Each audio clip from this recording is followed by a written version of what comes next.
up there, YouTubers and fellow riders? The chemist here, back in the garage, cooking up another DIY for you.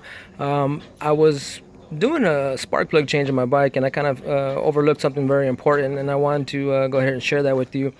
For those of you who are new to doing repairs yourself on your bike, or oil changes, spark plugs, air filter, and whatnot, the K&N air filter is the way to go. And for those of you who don't know, the K&N air filter is washable. Instead of going out there and having to change your air filter out, buying a new one every so many miles, and this K&N air filter, you can wash it.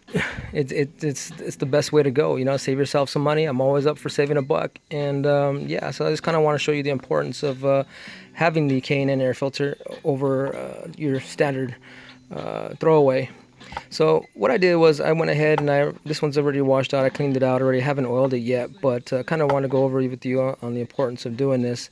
This is the top side of the K&N air filter. It sits inside the Airbox, and basically what happens is it sucks air up through the air vents into here on the bottom side and out through here into your throttle bodies or your carbs. When this happens, the backside of it gets extremely dirty, and one of the best things about K&N air filter is once it's dirty, you can go ahead and wash it out. You can go ahead and pick yourself up a recharger kit at your local auto parts store. Usually all of them have it. The greatest thing in the world. You spray on the cleaner, and then you go ahead and you wash it out. And how easy is that? After you're done, go ahead and spray the K&N air filter oil, and so that it traps all the dirt and debris on the backside or on these fins. To give you an idea of how much dirt actually gets trapped in here, mind you, mine's is clean already, so I went ahead and removed my air box because I was doing the spark plug change, and the K&N air filter pretty much sits like this in here, and air gets sucked in through these air channels from the cowl, and it's exposed to all the dirt and debris and water and elements from when you're riding, and gets trapped on the back side of here. But I went ahead and cleaned mine out, and I wanted to show you the inside of this now. It's pretty nice and spanking new, right? But take a look what was actually in there.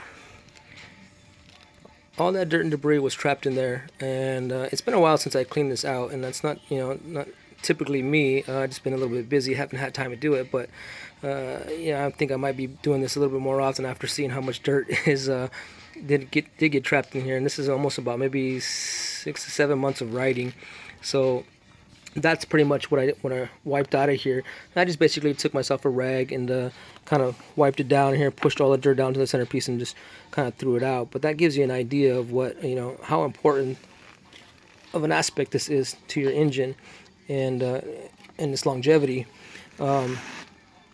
One of the ways you want to clean this is, it's very simple, and there's plenty of YouTube videos out there. I'm just going to do a quick overview. You're going to want to take your garden hose, your typical garden hose, maybe without the nozzle, if you don't really need a whole lot of pressure, but you're going to go ahead and set this on the floor and shoot your water down in this direction and make sure all that dirt and debris falls out. You don't want to really typically fold it over and shoot the water this way, because then you're basically defeating the purpose. You want to get rid of all this junk and stuff, and if you're pushing it this way, you're pushing it through the fibers, and it's causing it to get lodged, and maybe even some might even escape and get up into this side. But yeah, you're gonna want to go ahead and shoot your water through here, flush everything out, and that's again once you've sprayed the cleaner on all through these fins right here. You're going to take it, spray it all there, cover it up, let it sit for about maybe 20-25 minutes at the most maybe, and then wash it out with the water hose, making sure that you spray your water down through here and not in the reverse order. Okay, so you don't really want to push that stuff back in this direction, because this is what goes into your engine. Once you're done, you're going to kind of shake it out, and clean it up a little, or let it dry out. You're going to stick this in the sun and let it dry for about 45 minutes to an hour. Make sure it's thoroughly dry. You don't really want to take a heat gun or a blow dryer or anything, and you just gonna want to let it dry naturally. What I do is, after I'm done, it's all wet and everything, and I take my air hose and I spray from this direction down and force everything out and make sure that all these fins are nice and dry. And I usually do that for about maybe 10 to 15 minutes, trying to get the most water out as I can, and then stick it in the sun and let it dry.